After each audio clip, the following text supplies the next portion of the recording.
আজকে শিখবো হচ্ছে কম্পিউটার হার্ডওয়্যার। হ্যাঁ, কম্পিউটার হার্ডওয়্যার আমরা আগের দিন শিখছিলাম হচ্ছে জেনারেল নলেজ, আজকে শিখবো আমরা হচ্ছে কম্পিউটার হার্ডওয়্যার, তাই তো? তাহলে আমরা সরাসরি কম্পিউটার স্ক্রিনে চলে যাই। কম্পিউটার হার্ডওয়্যার আচ্ছা, আমরা আজকে শিখবো বেসিক কম্পিউটার কোর্স ক্লাস 3। হ্যাঁ, আমরা আগে দেখি হচ্ছে আমাদের এই কোর্সের মধ্যে কি কি আছে সেটা আগে একটু দেখে নিই।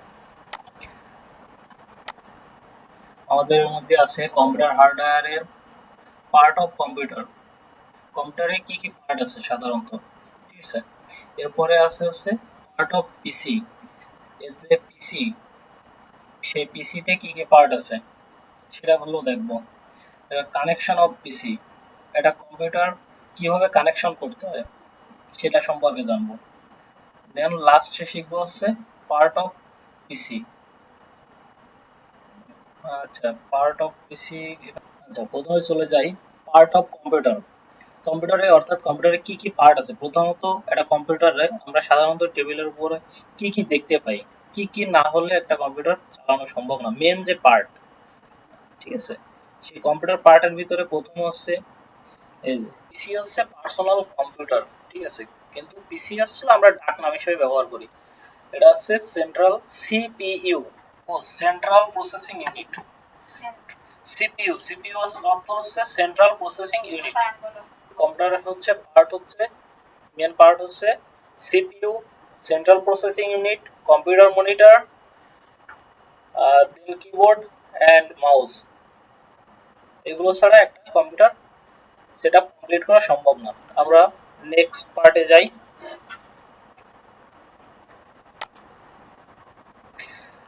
পার্ট অফ পিসি। পিসিতে যে পার্টগুলো আছে অর্থাৎ যে কানেকশন পয়েন্টগুলো আছে, এখানে পার্ট অফ পিসি দেখছি যে কানেকশন পয়েন্টগুলো থাকে একটা সিপিইউতে। সিপিইউর যে পিছনে যে পোর্টগুলো থাকে এই পোর্টগুলো একটা করে একটু দেখাই। এটা হচ্ছে প্রথম যে পোর্টটা, এখানে এই পোর্টটা এটা এরকম দেখতে। এখানে হচ্ছে মেইন পাওয়ার, অর্থাৎ আমরা যে পাওয়ার কেবলটা বিদ্যুৎ সরবরাহ দেবো এটা হচ্ছে সেই কেবল। এখানে অনেকটা হচ্ছে রাইস কুকারের পোর্টের মতো, রাইস কুকারের কর্ড যেমন ঢুকিয়ে প্লাগ ইন করতে হয় ঠিক তেমনই এই পোর্টটা। আর নিচে তার নিচে আছে হচ্ছে পিএস পোর্ট, যেটা হচ্ছে আগের কম্পিউটারগুলোতে দেখা যেত, এখন যদিও দেখা যায় না। এটা মূলত হচ্ছে কিবোর্ড আর মাউস হচ্ছে পয়েন্ট, এখানে কিবোর্ড আর মাউস ব্যবহার করা যায়। এখন যদিও এই যে ইউএসবি, ইউএসবি যে পোর্টগুলো আছে এখানেই মাউস কিবোর্ড ব্যবহার করা যায়। এখন এর কম্পিউটারগুলোতে এগুলো থাকে না সাধারণত। এই ইউএসবি পোর্টের মাধ্যমে যে কোনো কম্পিউটারে কিবোর্ড, মাউস, প্রিন্টার সবকিছু ইনপুট আউটপুট করা যায় এটার মাধ্যমে।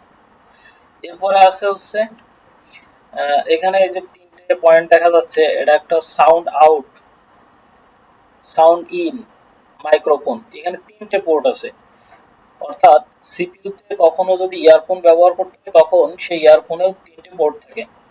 সেই তিনটা পোর্ট এখানে ব্যবহার করলে সাউন্ড শোনা যায় এবং নিজে কথা বললে সেটা অন্য কেউ শুনতে পারে এটার মাধ্যমে, এই পোর্টের মাধ্যমে। এর পাশে একটা বড় পোর্ট দেখা যাচ্ছে, এটা হচ্ছে ভিজিএ পোর্ট, এটাকে বলা হয় ভিজিএ পোর্ট। এই ভিজিএ পোর্টের মাধ্যমে হচ্ছে মনিটরের সাথে কানেক্ট করতে হয়। কানেকশনগুলো দেখাবো, আগে কোনটা কি পোর্ট একটু বলি। এরপরে আরো নিচে কিছু পোর্ট আছে, এখানে ল্যান পোর্ট অর্থাৎ নেটওয়ার্কিং কার্ড পোর্ট আছে, মডেম পোর্ট আছে, ভিডিও কার্ড পোর্ট আছে। এরকম কমন কিছু পোর্ট সব পিসিতেই থাকে, সব কম্পিউটার বা ল্যাপটপ সবকিছুতেই একই ধরনের পোর্টই থাকে। যদিও ল্যাপটপে এই তিনটা পোর্ট থাকে না, ল্যাপটপে ফোনের মতো একটা পোর্টই থাকে, সেখানে একটা জ্যাক দিলেই সবগুলো কাজ ইয়ারফোনের কাজ হয়ে যায়। আশা করি পিসির যে কানেক্টর পয়েন্টগুলো আছে সেগুলো সম্পর্কে বুঝতে পারছো। আমরা নেক্সট টপিকসে যাই। আচ্ছা, এই যে পোর্টগুলো এখানে দেখে আসছি সেই পোর্টগুলো এখন কানেকশন দেখবো আমরা। কানেকশনটা কিভাবে হয়, এটা সেই পাওয়ার কেবল যেটা দিয়ে পাওয়ার দিছি, এই যে পাওয়ার কেবলটা সরাসরি বিদ্যুতে চলে গেছে। এখানে এসে এই যে কিবোর্ড আর মাউসের এই যে ইউএসবি পোর্টে ব্যবহার করছে। এই যে কিবোর্ড আর মাউস এখান থেকে এই যে চলে গেছে, আর একটা চলে গেছে এই যে কিবোর্ডে আর এই মাউসে। আর এই যে বিজিএ পোর্ট, এই যে যেটা বড় একটা পোর্ট দেখাইছিলাম বিজিএ পোর্ট, এই বিজিএ পোর্টটা এখান থেকে এই যে চলে গেছে। এটা মনিটর এবং এই সিপিইউর সাথে কানেকশন করলো এই বিজিএ পোর্টের মাধ্যমে। আর এই যে মনিটরে একটা পাওয়ার গেছে, এটা মনিটরের পাওয়ার আর এটা হচ্ছে সিপিইউ পাওয়ার। সাধারণত এভাবে কানেকশন করলে একটা কম্পিউটার চালু করা সম্ভব। আশা করি কানেকশন সম্পর্কে ধারণা পেয়েছে। এখন আমরা নেক্সট টপিকসে যাই। আমাদের নেক্সট টপিক যেটা ছিল যে পিসির যে ভিতরে অর্থাৎ সিপিইউর ভিতরে যে আমাদের যে হার্ডওয়্যার অপশনগুলো আছে সেইগুলো আমরা বের করে করে এখানে ছবিতে দেখানোর চেষ্টা করছি যে এই সিপিইউর ভিতরে কি কি থাকে আর কি। সিপিইউর ভিতরে থাকে প্রথমত এই যে দেখা যাচ্ছে একটা মাদারবোর্ড, যেটা এটা ইলেকট্রনিক সার্কিট, এটাকে মাদারবোর্ড বলা হয়। এই মাদারবোর্ডটার উপরে যে বাকি যে জিনিসগুলো আছে এগুলো সংযোগ করলে এটা চলে। এখন এই মাদারবোর্ডে পাওয়ার সাপ্লাই হিসেবে এই যে পাওয়ার সাপ্লাই থাকে একটা, অর্থাৎ এর ভিতরে কি কি থাকে সেটা আমরা দেখি, তারপর আমরা এটা কিভাবে কানেকশন হয় বা কানেক্টিং থাকে সেটা বলবো। এখানে প্রথমত এই যে power supply, system fan, floppy, heatsink, hard disk, optical driver, RAM, এই সেই সিপিইউ বা প্রসেসর। আমরা যে সিপিইউটা এত সময় বলছিলাম সেই সিপিইউ হচ্ছে এটা, অর্থাৎ প্রসেসর।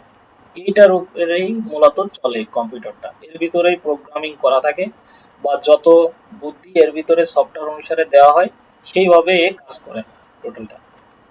এখন এই মাদারবোর্ডটাকে এই পাওয়ার সাপ্লাইয়ের মাধ্যমে এখানে কানেকশন আসে। আর এই যে কুলিং ফ্যানটা, এটা সিস্টেম ফ্যান, এই সিস্টেম ফ্যানটা হচ্ছে যাতে এই প্রসেসরটা হিট না হয়ে যায় বা এই মাদারবোর্ড গুলো গরম না হয়ে যায়, তার জন্য এই ফ্যানটা ব্যবহার করা হয়। এটা অটোমেটিক চলে।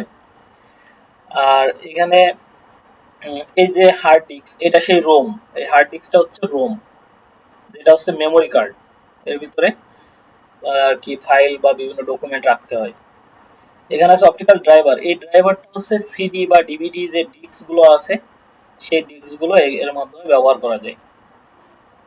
আর এই সেই র্যাম, যেটা হচ্ছে সাময়িক কাজের জন্য যে স্টোরেজটা ব্যবহার করে সিপিইউ, সেই র্যাম হচ্ছে এরকম দেখতে র্যামটা। আর এই হচ্ছে মেন সিপিইউ, সেই প্রসেসর, এই প্রসেসর হচ্ছে বিল্ডিং থাকে এর সঙ্গে লাগানো থাকে। এই কৃত্রিম বুদ্ধিমত্তা একে যেভাবে সফটওয়্যার করা হয় সেভাবে কাজ করে।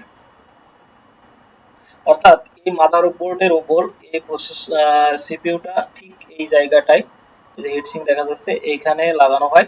আর এই যে হিটসিঙ্ক, এই হিটসিঙ্কটা কিন্তু এই প্রসেসর এখানে ব্যবহার করে এর উপরে এই হিটসিঙ্কটা লাগানো হয়েছে, হিটসিঙ্ক, যাতে এই প্রসেসরটা গরম না হয়ে যায়।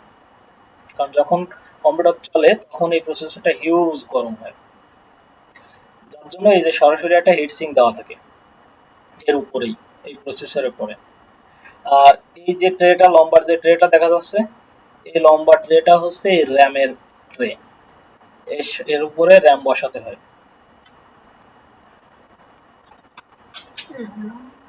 এরপরে আছে হচ্ছে হার্ড ডিস্ক, হার্ড ডিস্ক গুলো হচ্ছে কেবল দিয়ে কানেকশন করতে হয় মাদারবোর্ডের সঙ্গে। এই হার্ড ডিস্ক গুলো হচ্ছে মাদারবোর্ডের সাথে কেবল দিয়ে কানেকশন থাকে। ডিভিডিও, আশা করি একটা ধারণা পাওয়া গেছে। এগুলো নাড়াচাড়া করতে করতে আরো ধারণা বেশি পাওয়া যায়, আসলে একবারে হয় না তো। নেক্সটে যাই আমরা।